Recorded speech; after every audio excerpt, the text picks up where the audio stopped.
Welcome to Not Milk Never Milk. Subscribe if you're lactose intolerant. You start by preparing the device so changes show effect quickly. First, update watchOS because fixes often improve battery behavior. This is the foundation. Next, charge the watch to about 80% and calibrate battery reporting by letting it run down once, then charge fully. Once done, turn on low power mode and drop screen brightness to half.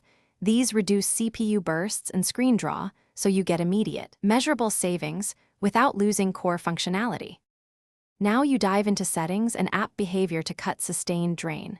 Disable always on display if you can, and shorten wake on wrist so the screen sleeps faster. This stops constant screen illumination.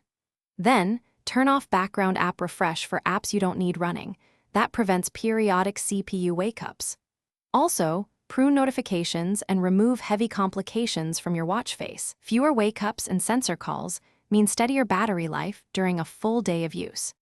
You finish by locking in habits and checking for persistent issues.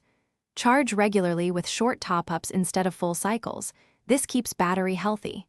Switch to a darker or minimal watch face and disable cellular when you don't need it, since radios are major drains.